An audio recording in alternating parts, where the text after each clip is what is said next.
ओम श्री सांब शिवाय नमः।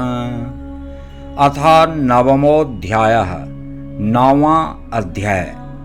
पार्वती के विवाह के संबंध में मैना और हिमालय का वार्तालाप। पार्वती और हिमालय द्वारा देखे गए अपने स्वप्न का वर्णन।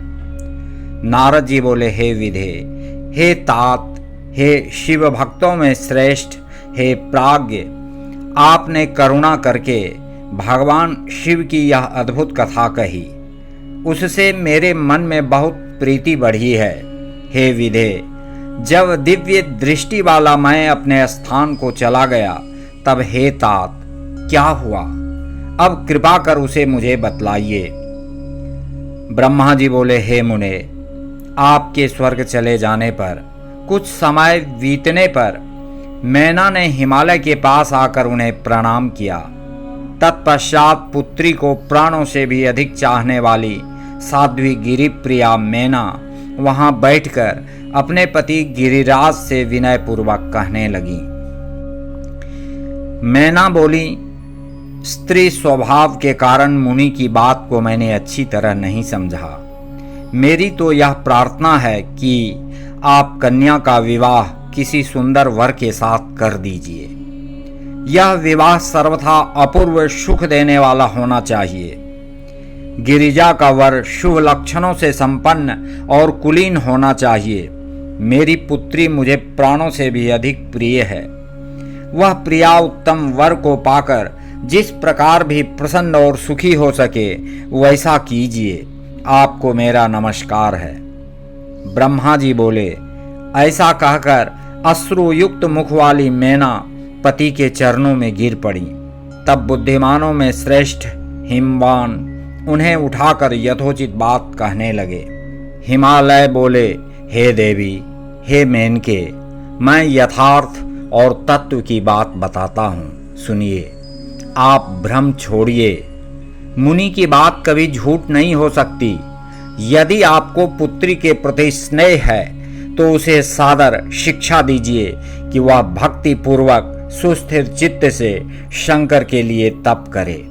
हे मेनके, यदि शिव प्रसन्न होकर काली का पानी ग्रहण कर लेते हैं तो सब शुभ ही होगा और नारद जी का बताया हुआ अमंगल नष्ट हो जाएगा।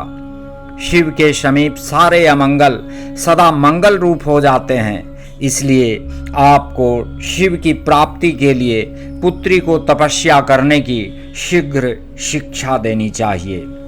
ब्रह्मा जी बोले, हे नारद, हिमवान की यह बात सुनकर मैना परम प्रसन्न हुई। वे तपस्या में रुचि का उपदेश देने के लिए पुत्री के पास गईं। पुत्री के सुकुमार शरीर पर दृष्टिपात करके मैना को बड़ी व्यथा हुई और उनके दोनों नेत्रों में शीघ्र ही आंसू भर आए। तब गिरिप्रिया मैना पुत्री को उपदेश न दे सकी, किंतु माता की उस चेष्टा को वे पार्वती शीघ्र ही समझ गईं। तदनंतर वे सर्वज्ञ परमेश्वरी कालिका देवी माता को बार बार आश्वासन देकर शीघ्र कहने लगीं। पार्वती बोली, हे माता, हे महाप्राज्ञे, सुनिए। आज की रात्रि के ब्रह्म मुहूर्त में मैंने एक स्वप्न देखा है, उसे बताती हूँ, आप कृपा करें। हे माता, एक दयालु एवं तपस्वी ब्राह्मण ने मुझे शिव के निमित्त उत्तम तपस्या करने का प्रसन्नतापूर्वक उपदेश दिया है। ब्रह्मा जी बोले, हे नारद, यह सुनकर मेनका ने वहां शीघ्र अपने पति को बुलाकर पुत्री के देखे हुए उस स्वप्न को पूर्ण रूप से बताया। तब मेनका से पुत्री के स्वप्न को सुनकर गिरिराज बड़े प्रसन्न हुए और वाणी से पत्नी को समझाते हुए कहने लगे। गिरिराज बोले, हे प्रिय, मैंने भी रात के अंतिम प्रहर में एक स्वप्न देखा है। मैं आदर पूर्वक उसे बताता हूँ, आप प्रेम पूर्वक सुने। नारद जी के द्वारा बताए गए वर के अंगों अर्थात लक्षणों को धारण करने वाले एक परम तपस्वी प्रसन्नता के साथ तपस्या करने के लिए मेरे नगर के निकट आए।